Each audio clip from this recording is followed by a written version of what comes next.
निगरान हुकूमत और उसके बाद से यकीनी तौर पर बल्दियाती इदारे साए साए कर रहे थे और अफसरान तकरीबन फारिग ही दिखाई दे रहे थे कि निगरान जाए, असल लोग वापस आ जाए, यानी वजारत तब्दी आ जाए और यकीनी तौर पर लोकल गवर्नमेंट फाल फंक्शन अदा करे।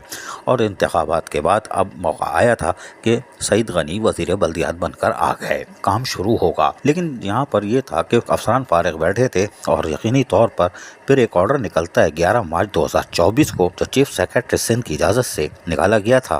सनाउल्लाह काजी जो सेक्शन ऑफिसर 5 थे उन्होंने निकाला है, और जिसके तहत अली अनवर रुख को एडिशनल डायरेक्टर जो थे ग्रेड 19 के local government Karachi local government departments में वो काम कर रहे थे, यानी रीजनल डायरेक्टर, सबको पता है। उनको कहा गया हम आपको इजाफी चार्ज दे रहे हैं और आप प्रोजेक्ट डायरेक्टर लियारी एक्सप्रेसवे जो रीस्टेटमेंट प्रोजेक्ट है उसमें आप जाके तशरीफ ले जाएं। उन्होंने कहा कोई बात नहीं, हम चले जाएंगे। अनवर अली रोक जो कि रीजनल डायरेक्टर कराची के हैसियत से फराइज अंजाम दे रहे थे और अब इन पर काम का बोझ आने वाला है, लेकिन इनको एक और असाइनमेंट दे दिया गया है लियारी एक्सप्रेसवे का। कोई बात नहीं। अजीज आरिफ, KBS बल्दियाती न्यूज़ कराची। ऐसी ही खूबसूरत वीडियोस फ्यूचर में हासिल करने के लिए रेड बटन पर क्लिक करके और बेल आइकॉन को प्रेस करके हम सबके सब्सक्राइबर बनना मत भूलिए।